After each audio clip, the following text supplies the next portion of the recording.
Tonight, a young boy rushed to hospital after a shooting at a home in Hamilton. Police say the 7-year-old is in stable condition as they continue their investigation tonight. Plus, neighbors near Oakwood and St. Clair are in shock after a longtime resident is found dead and her son is the suspect.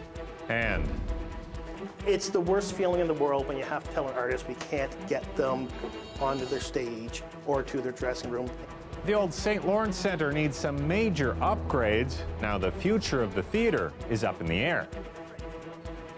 Good evening, I'm Mike Wise. We begin in Hamilton, where a 7-year-old child is in hospital after a shooting. Police say the child was inside his home at the time, but the bullet came from outside. We've already had 3 shootings to date in 2020. This is our first victim. A 7-year-old is not acceptable. This is when the public needs to come together and make sure that if you've seen anything, you say something. And that's what we're asking for at this particular point. Any witnesses with any information that you have. Emergency crews were called to a home just before 8 o'clock this evening. Reports of a child suffering from gunshot wounds. That child was rushed to hospital with life-threatening injuries. We're now learning the child's condition has been upgraded to stable. Now, police say it is too early in their investigation to comment on just what happened. There's no one in custody at the moment, and there's no word on a suspect description.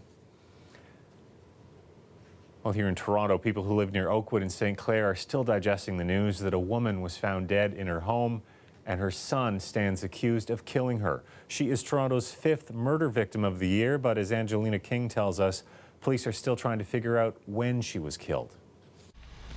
Behind the police tape and inside this home, investigators made a tragic discovery. The body of a 54-year-old woman, her teenage son charged with second-degree murder. And it's worse than we ever thought. Neighbors say they hadn't seen the woman in a while and say police had been at the house since Monday. That's when officers were asked to check in on her and when they discovered her body. Today, they determined she'd been killed and they arrested her teenage son. There was never anything to suggest that stuff. When this type of horrific tragedy happens, you never, oh, I should have seen it. None of us saw this. Dennis Coromila says he knew the mother for a decade. He described the family as quiet and the woman as sweet. Striving to raise her child and back and forth from no frills and doing whatever she could to raise her son. Police arrested the son in Winnipeg. A neighbor and a friend of the teen said he'd been missing for quite some time, and police say his mother's body had been in the home for a while. A family friend says she watched over him when he was younger. Very caring individual, and she was very inspiring to grow up with. The suspect can't be identified under the Youth Criminal Justice Act because he's under 18. CBC News isn't naming his mother because that would identify him. On a street where the kids all play together, parents say they must now explain what happened to their children. Then now this is hit home right now on a very sweet street here in Toronto, full of kids, spring and summer, even winter. This grim thing, this thing has come home to all of us now.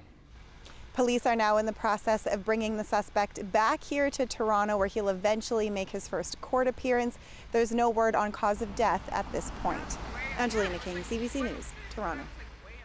Well, Toronto has seen hundreds of pedestrian fatalities over the past decade. Now, a new survey finds many people don't think the city is doing enough to improve road safety. Our City Hall reporter Lauren Pelly looks at the status of efforts to change that. It's dangerous and scary, and there's no clear place for you to be. Jess Speaker has good reason to feel afraid on Toronto's roads. I was riding my bike to work in 2015 on a dangerous street. And I was only on that street for about 300 meters going between side streets, but that was enough exposure for someone driving a huge SUV to T-bone me. The personal trainer and road safety advocate suffered brain and spinal damage in the crash. Now she's among those calling for more action from City Hall. It's just amazing how many Torontonians are in favor of the measures that we haven't done yet that would actually move us closer to 0 deaths on our streets. The real nuts and bolts of Vision Zero. A new survey commissioned by the David Suzuki Foundation found it's a big concern for a majority of Toronto residents. The poll suggests nearly 90% of people are concerned about road safety, and close to 70% believe the city is not doing enough. Around 80% also back the city building more protected bike lanes. And that's not just downtown, that's uptown, that's downtown, that's people who cycle and also people who drive. That was one of the really cool things about the poll, was that 75% of drivers support bike lanes. City officials have invested tens of millions into the cycling network, alongside hundreds of safety zones and red light cameras. But some councillors warn without more investment and staff, the plans won't be implemented fast enough. We have a whole backlog of crosswalk requests. We have a backlog of school safety zones.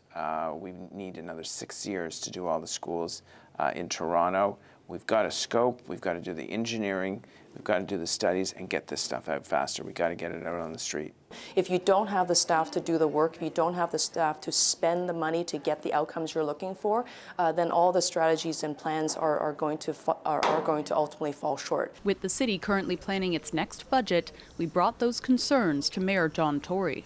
And I'm certainly willing to have another discussion, and in light of this, I will, and say, look, in order to get the stuff done we need to get done to keep people safe on the roads, is there more staff that's needed? Because I certainly would want to hear from them about that, and I will check in again.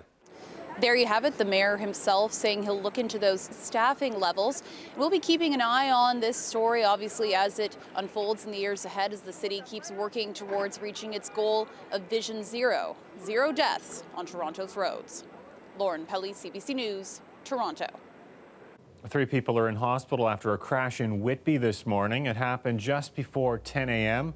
Durham police say a car heading south on Thixon went off the road, striking a pedestrian and a light standard. The driver had serious injuries and was taken to hospital by air ambulance. The pedestrian was also rushed to emergency. 2 other vehicles were also caught up in the crash. Police are still investigating what happened. Former TTC head Andy Byford is now looking for a new job. He announced today he is resigning from his position as the head of New York City's Transit Authority. There's 2 other thank yous, really. Number 1 to New Yorkers for bearing with me, putting up with me, giving me this wonderful opportunity to live in this amazing place. This really is the absolute pinnacle of any transit professional's career. You know, it doesn't get much bigger than New York City Transit, and it's been my honour and privilege to serve New Yorkers. But ultimately, to John's point, the 50,000 men and women of transit, I think in some ways I'll miss them the most. I call them diamonds. They're just wonderful, decent, hard-working human beings, and I'll always be proud to have stood shoulder to shoulder with them. Thank you for everything. Now, Byford is leaving after 2 years in the job. The CEO of the Metropolitan Transportation Authority issued a statement today thanking Byford for his work. He's being credited by many with turning around New York's subway system after some tough years. He was CEO of the TTC from 2011 until leaving for New York back in 2017.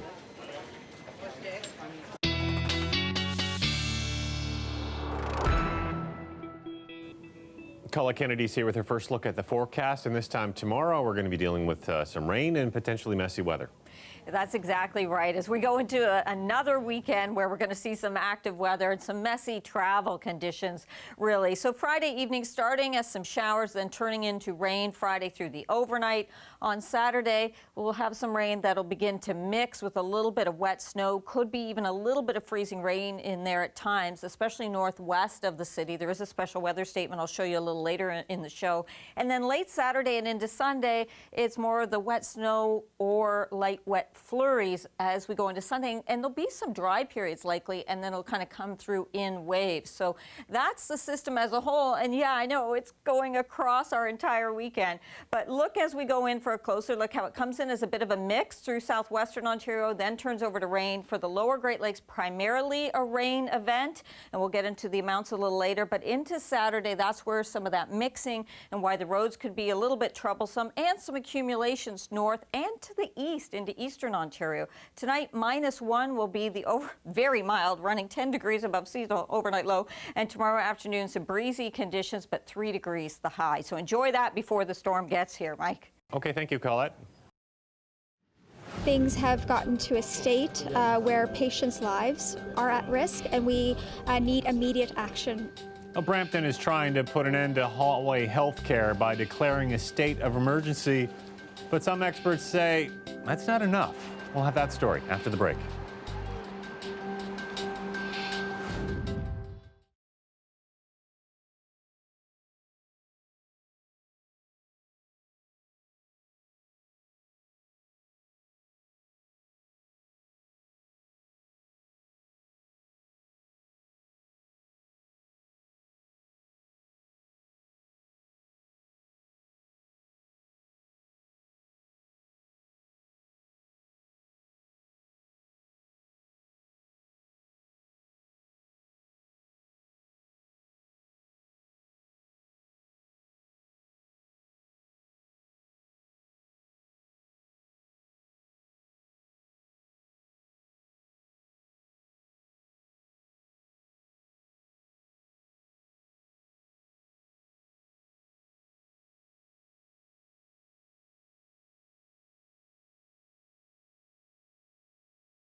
There's some startling new numbers out of China tonight on the state of the coronavirus outbreak. The death toll now stands at 25 with 830 confirmed cases. And a lockdown now encompasses more than 20 million people. Here in Canada, Pearson Airport is joining 2 others in ramping up screening measures. And we must insist there are no confirmed cases in this country yet. But the federal health minister said several patients are being monitored. Canadians is the risk still remains very low for Canadians in terms of acquiring this particular illness in Canada. The fact that there are some cases that are under further examination is actually a good sign. It's a sign that our system is working and that the public health and medical professionals across the country are working together and are following protocol. The minister said the cases under observation are in BC and Quebec, but suspect cases are starting to appear in medical facilities right across the country. Now, in China, at least 6 major cities with a population of more than 20 million people combined are now being locked down. All public transportation is halted, with residents being told to avoid public places and to not leave the city. The streets of Wuhan were virtually empty today. And we're getting reaction tonight to a CBC News Toronto investigation into overcrowding in our hospitals. The situation at Brampton's William Osler Hospital is so bad, city councillors declared a healthcare state of emergency this week. But as Lorenda Redekop found out, the hospital's administration says that won't make a difference in fixing hallway medicine. Patients have complained for years about having to spend nights in the hallway at Brampton Civic Hospital. It's what led City Council to declare a state of emergency, with some alarming messages. Things have gotten to a state where patients' lives are at risk, and we need immediate action. We're in dire straits here, and we need folks at Queen's Park to wake up.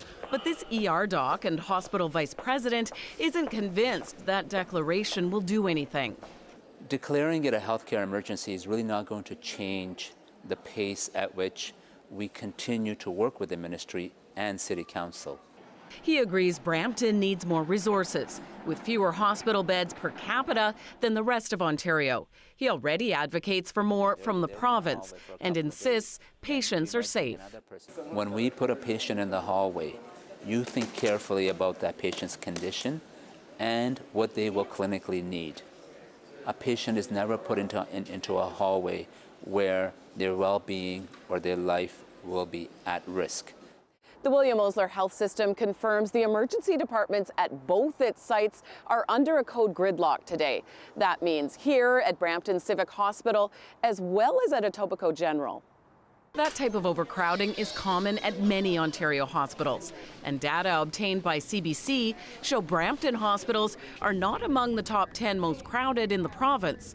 The health minister was asked about the state of emergency. I certainly know that there are a number of hospitals that are operating at over 100% capacity right now. That is something that we are working on diminishing every day. In Brampton, the hospital is working on a proposal to add more beds. But that'll take 5 to 6 years to become reality.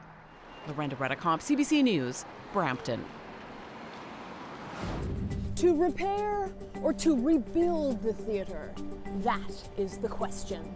Before you spend the $42 million, you better ask yourself the question, are you better off, to build a new building? The St. Lawrence Centre for the Arts needs a little love. Okay, a lot of love. I'm Ali Chiasson. Coming up, we will talk about the debate over its future.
The weather update is brought to you by Train, the most reliable heating and cooling brand. It's hard to stop a train.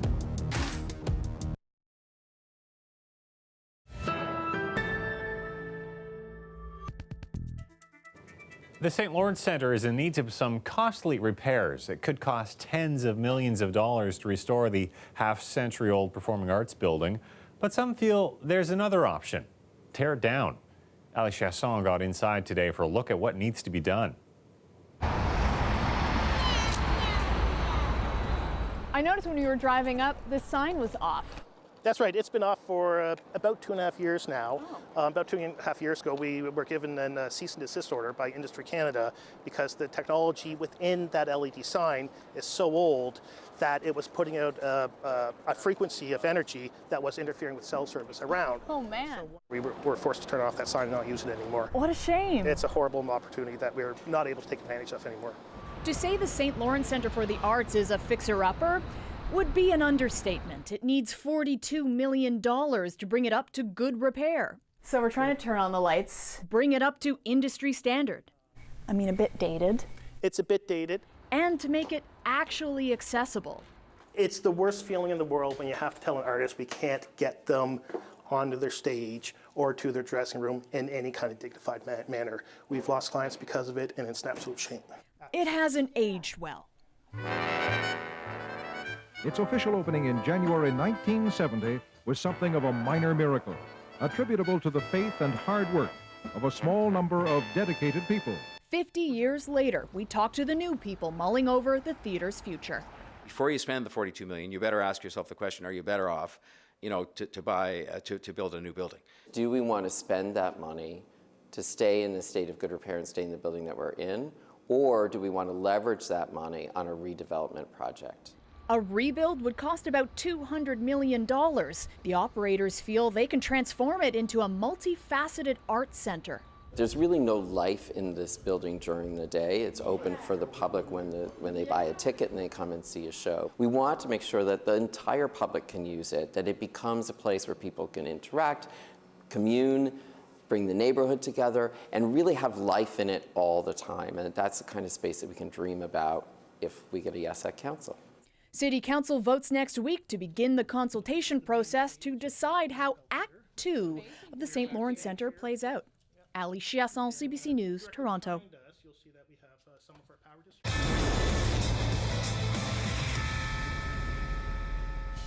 Pascal Siakam has been selected as a starter for the Eastern Conference at this year's NBA All-Star Game in Chicago.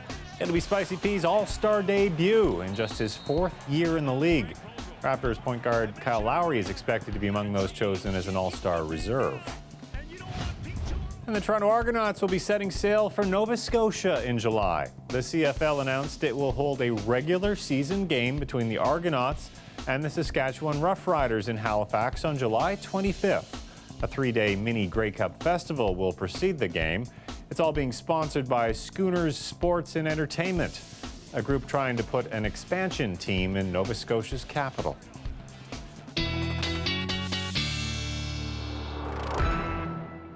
Colette's back with her extended forecast. We got a mix of everything this weekend when it comes to precipitation, but I guess the good news is if it was a few degrees colder, it'd all be snow. Yeah, exactly. We'd be looking at a significant snow event. Now, I'm not saying there won't be some accumulations. There'll be some areas, maybe 10 to 15 centimeters into cottage country, some pockets with higher elevations northwest of the city, and into eastern Ontario. We could even see some higher amounts there. Also, some nasty travel conditions, so special weather statement for Friday night. And we're looking over, I know it looks like it's coming close to the city, but it's not for the city of Toronto. In fact, over here, we're looking in Halton Peel region, more around Caledon, and then spreading up towards the Bruce Peninsula. And what we're talking about here could be an extended period of some freezing rain. So that's why that special weather statement is there. We could get into a little bit of mix or some patchy freezing rain elsewhere, including in the city, but it should be relatively short-lived. It's more of a rain event and then a little bit of mix with some wet snow. Our highs today still running beautifully above seasonal. 3 degrees for Oshawa and St. Catharines, 4 degrees for you as we are here 3 weeks deep or more into January. The cloud cover, okay, with the mild temperatures, we are going to mostly hang on to gray skies through Friday. There may be a few sunny breaks, and then it'll be later on Friday that the precipitation arrives. So first it comes into southwestern Ontario. The winds are going to pick up throughout as the system approaches. Then Friday evening and overnight, we look at the rain, and then getting into a mix through the day on Saturday, and some of that mixing certainly happening in cottage country. So another area where it could be quite sloppy on the roads, and you may get into some actual accumulations of 5 to 10 centimeters, and a few spots locally even more than that. But Sunday, we're going to have some waves of some wet flurries coming back through, rotating through around the southern areas of the province, and so we may pick up another centimeter or so. But for the lower Great Lakes, it's more like 1 to 2 centimeters likely, or less than 5 at least, in terms of what we'll see, because the rainfall is more significant in that 10 to 20, maybe even just over 20 millimeter range in terms of how much we'll see here. Overnight in southwestern Ontario, there are your mild conditions. This will be very light, but it is pushing in, spotty, coming in overnight, and then it fills in tomorrow. 3 degrees for your highs, and those winds picking up from the southeast for you. And then -1, -2 in Markham, 0 for St. Catharines with the cloud cover. It'll be late day that we start to see the precipitation moving in, but those winds will pick up before that from an easterly flow, so coming off the lake for many of us. A look ahead at those temperatures. These overnight lows are almost more significant than the daytime highs because they're running so much on the mild side. We'll get a little bit of a dry spell at the beginning of next week, maybe just some flurries in there, or a little bit of wet flurry activity, but that's about it. All right. Thanks a lot, Colette. You're welcome. A new postage stamp is honoring a once-forgotten period of Canadian sports history, an all-black hockey league from Nova Scotia. What's being celebrated is some lost, stolen, or denied history. And I think research over the past 10, 15 years has proven that this is a significant piece of real Canadian history. The stamp honors the Colored Hockey League, which played from 1895 to the early 1930s, formed as a competition between Baptist churches to encourage young men to attend services. Now, at its peak, it had 7 teams in Nova Scotia and 1 in PEI. Black players could only play against each other because they weren't allowed to join white hockey leagues and could only take to the ice when white players weren't using it.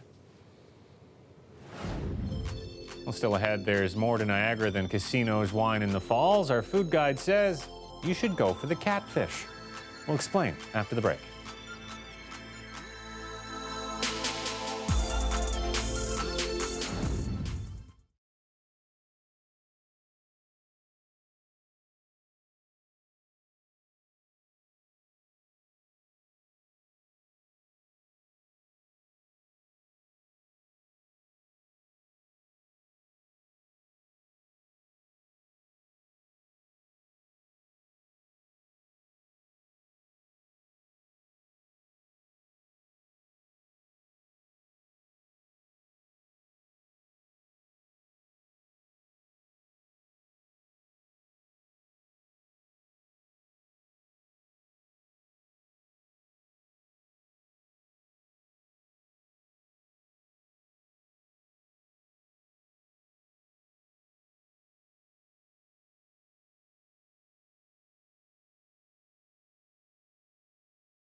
Niagara Falls isn't one of the places you may think of to go for authentic Vietnamese food, but as our food guide Suresh Das tells us, there's a family-run restaurant that is worth the trip.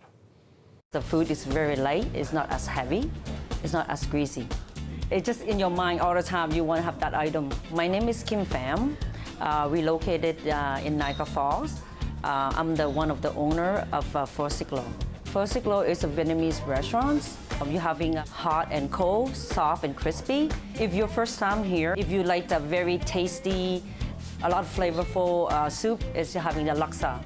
Kim roll is one of our signature. My name's Kim, and I create the Kim roll. One of the other clay pot fish. I create the sauce. It's sweet and salty. It's very unique. And a lot of Vietnamese people like to have that dish. They like to eat with a lot of rice. I'm trying to make sure that when they leave here, they're happy with their food. Well, looks good. Well, that's our newscast for tonight and for the week, actually. We're preempted tomorrow night because of the NHL skills competition in St. Louis. So I'll see you again on Monday. Good night.